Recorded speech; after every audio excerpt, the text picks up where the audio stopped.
Se cumplen 200 años de la doctrina Monroe, que marcó desde 1823 la política exterior de Estados Unidos hacia el continente, y con esa política de Estado nació la pesadilla de los países de Latinoamérica y el Caribe, sobre todo aquellos que no siguen sus designios. ¿Qué sucedió? Bueno, cuando ya se había consolidado la independencia de las repúblicas suramericanas, Estados Unidos comenzó a disputarse el control del continente americano con el imperio inglés, que le propuso al gobierno norteamericano firmar un acuerdo donde ambos quedarían protectores de las nacientes repúblicas suramericanas para supuestamente hacerle frente a las pretensiones de otros países europeos de estar aquí y colonizar.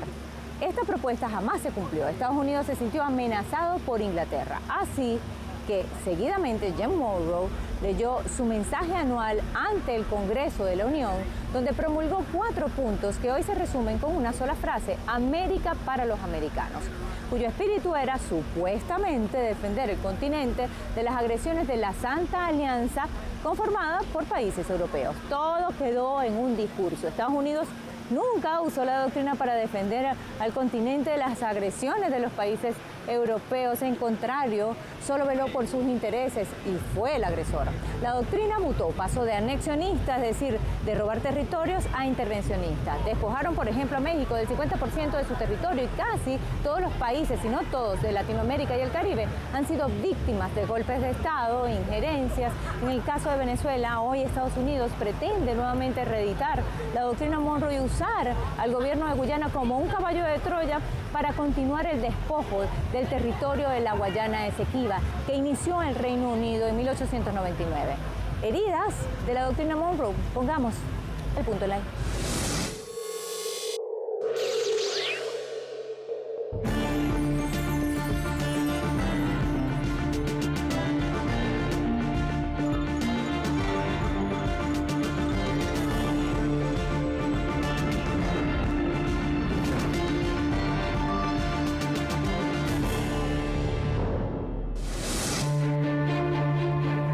Promulgada en 1823 con la supuesta premisa de defender el continente, surgió la imperialista doctrina Monroe, que con el tiempo las posteriores administraciones de la Casa Blanca le dieron diversas interpretaciones, adaptándolas a sus intereses. De este modo, la doctrina pasó a ser una política de Estado, ya no con un carácter defensivo, sino intervencionista, anexionista y de desprotección frente a las agresiones europeas en la región latinoamericana.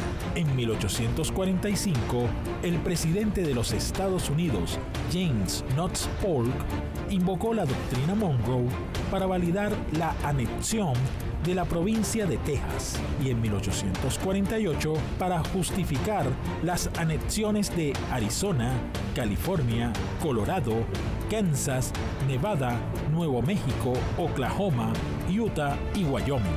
Esta doctrina fue la excusa perfecta para despojar a México de su territorio.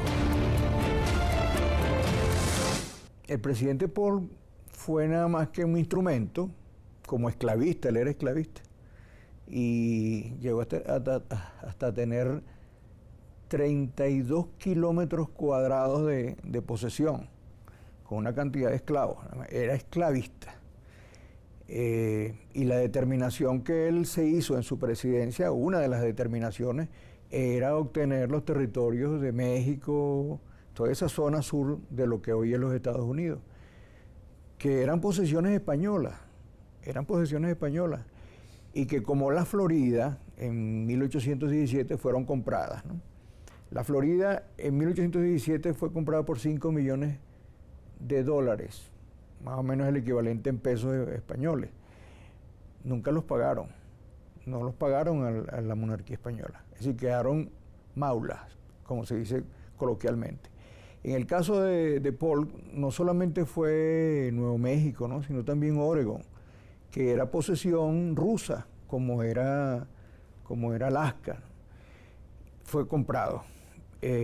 Fíjate que un detalle interesante, los datos que hay sobre esa compra, es que fueron en el caso de Nuevo México y toda esa zona de Texas, cerca de $2 millones, ¿no? pero con un agravante importante que tuvo que enfrentarse con los mexicanos que estaban ya independizados y que tenían ese territorio de ellos. Entonces ahí había una suerte de, bueno, funcionalmente expansiva, una política expansiva a partir del concepto de ese sistema de ideas que desarrolló Quincy Adams y que fue nombrada como la doctrina Monroe. Pero fue Quincy Adams realmente el que la desarrolló, digamos, conceptualmente. Tampoco era original de él, porque fueron unas recomendaciones que le hizo el canciller británico a él hacia 1820-21, ¿no? De manera que lo que Paul hizo fue cumplir con una promesa hecha durante la campaña presidencial de anexarse Nuevo México, Texas y todo ese territorio. En 1857 Estados Unidos mutó la doctrina de América para los americanos y nació el destino manifiesto que decretaron que su raza debía extenderse por toda América. De este modo, los presidentes estadounidenses justificaron su carácter expansionista y colonialista aquí en América, violando el derecho internacional al invadir México, por ejemplo, y anexionarse más de la mitad de su territorio. Pero también se robaron Filipinas, Guam, Hawái y Puerto Rico. Esta doctrina se aplicaba con mucho más fuerza a los países que no seguían sus intereses y hoy sigue la misma historia. El supuesto carácter defensivo de la doctrina Monroe nunca existió en Latinoamérica, ya que Estados Unidos actuó de forma neutral cuando los países europeos agredieron y amenazaron con la fuerza a varios países del continente, como en la primera intervención francesa a México en 1838 y en la segunda intervención en 1862. Pero tampoco se utilizó la doctrina en 1863 para frenar la intervención española al puerto del Callao en el Perú. Del mismo modo, la doctrina olvidó detener el bombardeo español al puerto de Valparaíso en Chile a mediados de 1866, ni mucho menos actuó cuando Inglaterra, Italia y Alemania bloquearon y bombardearon los puertos venezolanos en 1902. Esa palabra solidaridad internacional, eso no existe en la política exterior de los Estados Unidos desde la doctrina Monroe y antes quizás, pero específicamente sobre el tema territorial y de posicionamientos de los imperios europeos, bien sea el prusiano, el británico, los franceses, los españoles, nunca ha habido posiciones defensivas de los Estados Unidos en términos de resguardar territorios de estados-naciones que ya eran independientes. Eso está claro, eso no hay duda de eso. ¿Por qué? Porque fíjate que en ese momento, quizás a partir de los años 60, de 1800, Estados Unidos compra Alaska, ya había dominado Oregon, compra Alaska a Rusia y empieza una nueva fase de agresión sobre posicionarse territorios, en tanto que el imperio español ya estaba en decadencia. Y como dice Vladimir Acosta, los Estados Unidos consideran al Caribe su piscina para disfrutar ellos esos territorios. El año 1897, los Estados Unidos prepara todo lo que es la guerra o la expansión de sus dominios en el Caribe, con fuerza, desde el punto de vista militar. Toma Puerto Rico, se lo toma, lo anexa. Ingresa a Cuba, en medio de la lucha de los patriotas cubanos, ellos se posicionaron de la isla. En virtud de la debilidad de la monarquía española, toman Filipinas, Guam, en fin, es decir, hay un proceso importante de expansión. La doctrina Monroe continuó evolucionando y cada presidente la iba perfeccionando a la medida de su hegemonía y dominación, claro. Por ejemplo, el presidente Theodore Roosevelt en su gobierno ordenó dar una lección a los vecinos que no respetaran los dictámenes de la Casa Blanca. Es por eso que anunció la célebre frase: habla suavemente y lleva un gran garrote, así llegarás lejos. Es decir, si no te hacen caso, pégale con el garrote y obliga a que te obedezcan. Esta postura violenta y desmedida fue la que usó en su periodo de gobierno contra los países latinoamericanos para presionarlos y hacer que garantizaran sus intereses económicos, es decir, el patio trasero de Estados Unidos.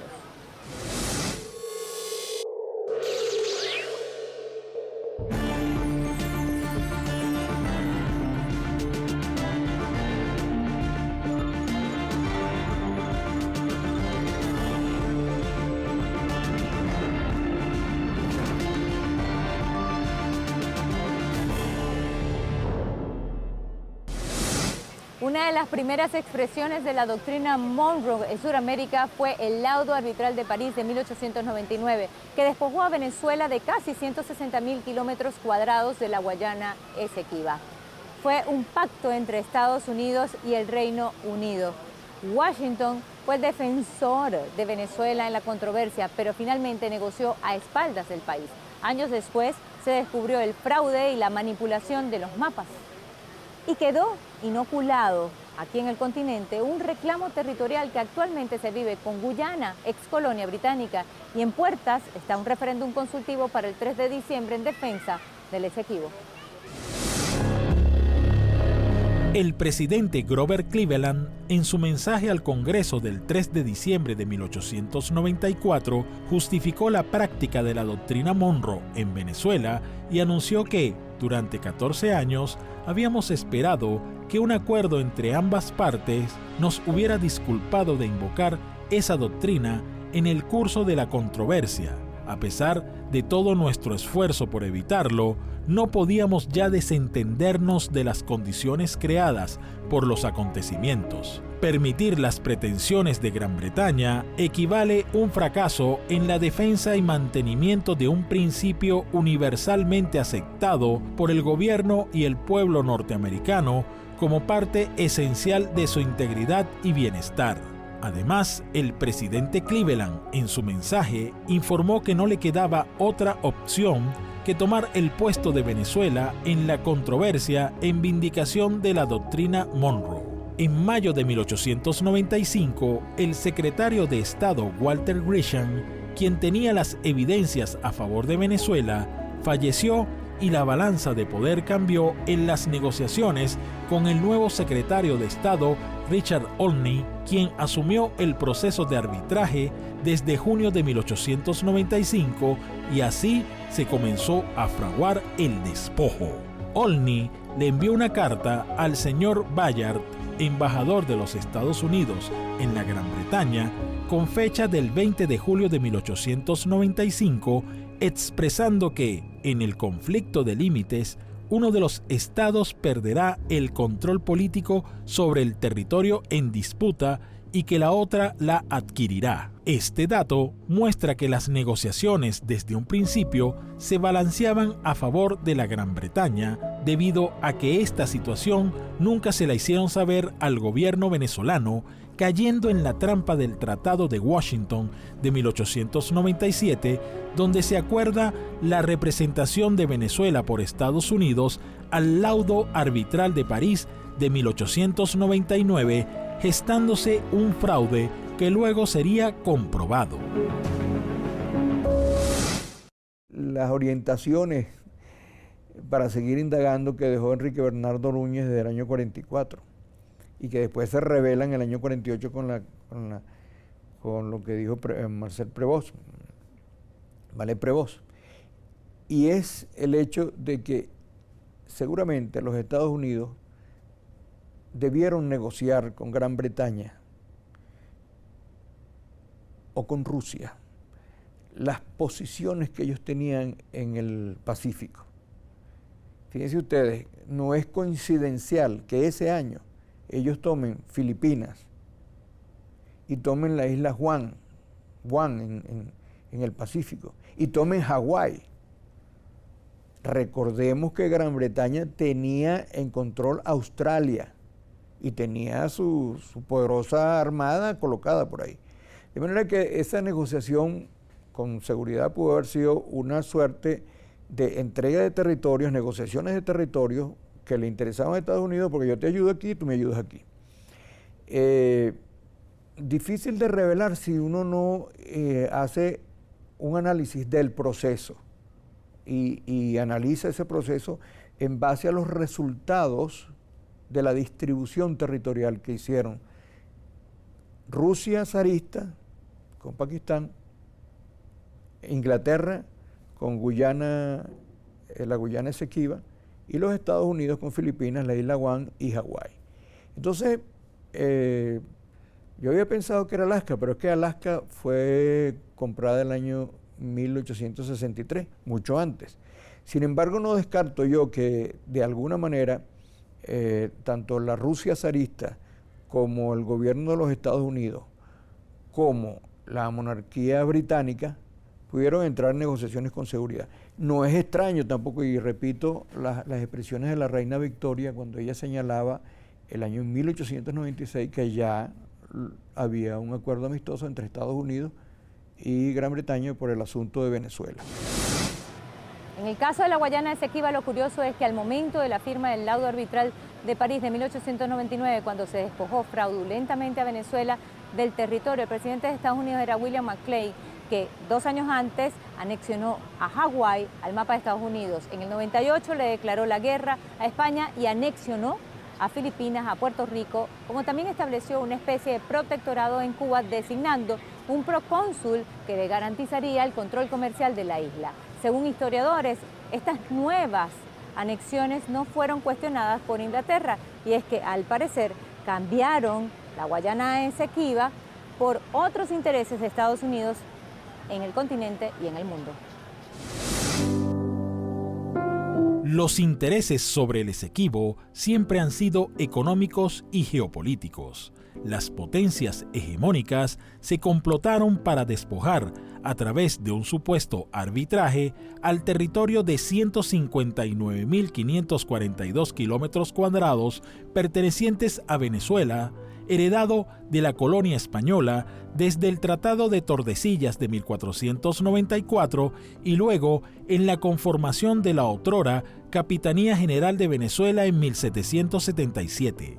Los venezolanos obtuvieron su independencia a sangre y fuego en 1821, ganando su derecho sobre la Guayana Esequiba. Sin embargo, el secretario de Estado Olney ya había negociado con los británicos por medio de una artimaña lo que iba a ocurrir en 1899.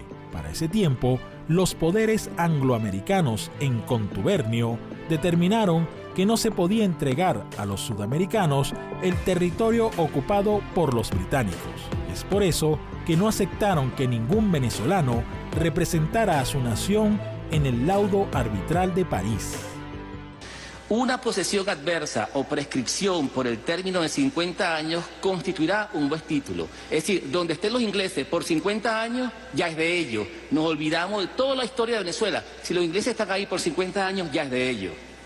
Los árbitros podrán estimar que la dominación política exclusiva de un distrito, es decir, si tienen policías en ese distrito, por ejemplo, así como la efectiva colonización, si hay mineros en ese distrito, son suficientes para constituir una posesión adversa o crear título de prescripción. Es decir, los británicos lo que decían, donde tenemos policía, donde tenemos minas de oro, donde nosotros hemos estado por 50 años, es nuestro, no importa los títulos de Venezuela, no importa lo que diga Venezuela. En 1899 se reúne el tribunal y cuando la parte norteamericana representante de Venezuela expone la validez del tratado de 1850, los británicos no lo reconocieron, ya que el secretario de Estado de los Estados Unidos, Richard Olney, arbitrariamente lo invalidó. Posteriormente, le informó a los británicos por medio de una carta que no le preguntaran sobre el tema, porque si él respondía, los venezolanos se iban a dar cuenta del engaño. Es por eso que el actual gobierno de Venezuela no reconoce el írrito laudo arbitral de París. Había un pensamiento colonizador en todo momento. Incluso hoy día pudiéramos nosotros pensar que esa manera como los mandatarios guyaneses que están ahora en el poder han tratado de, digamos, de poner a la opinión pública a Venezuela como agresora, no es nada más que la repetición de un modelo mental de dominación, porque el presidente Maduro ha llamado a la conversación, al diálogo, y ellos siempre han llamado a las posiciones pacíficas, pero después con la amenaza. Entonces ahí uno no termina de entender por qué eso, ¿no? Y cuando uno se lo explica, solo reconociendo las lecturas de Frank Fanon, que lo recomiendo yo, cómo piensa el colonizado. Y ellos son así. Obviamente que quien está detrás de esto es un triángulo de poder donde funciona más que la diplomacia política, la diplomacia militar. Es decir, el Comando Sur, que es el que está armando toda esta estructura de agresión contra Venezuela, que perfila no solamente la necesidad de, entre comillas, proteger las propiedades de Exxon y de la Hess Corporation y de otras norteamericanas o inglesas, lo que están haciendo es un acto en tiempos modernos de colonización, es decir, dominio territorial por la fuerza. Entonces, ahí hay una apreciación de carácter político-militar donde hay que identificar quién está detrás de esto, ¿no? Obviamente que la política exterior de los Estados Unidos como gran doctrina, la doctrina Monroe, pero los operadores son la general Richardson, el chorro de dinero que da los directivos de la ExxonMobil, bueno, la USAID, que ahorita está haciendo programas sociales muy bonitos con Guyana, antes ni lo veían. Yo creo que es necesario en este momento, como mensaje final, llamar la atención a los pueblos del mundo y especialmente a los pueblos latinoamericanos, a los gobernantes de América Latina y el Caribe, para que entendamos la necesidad de mantener esta gran zona del mundo como zona de paz, como hasta ahora ha sido. Las huellas de la doctrina Monroe continúan en el continente, como diría Eduardo Galeano, son las venas abiertas de Latinoamérica. Por ejemplo, Cuba, Venezuela y Nicaragua son víctimas de medidas coercitivas unilaterales. Haití vive una continua desestabilización política y Venezuela, un siglo después, sigue su lucha por la Guayana Esequiba. Un referéndum consultivo está en puertas el 3 de diciembre por la defensa de su territorio. Es la reedición de la doctrina Monroe, ahora 2.0. Mientras tratan de sembrar la guerra y la desestabilización en la región, Venezuela levanta las banderas de la paz. Pusimos el punto en la I.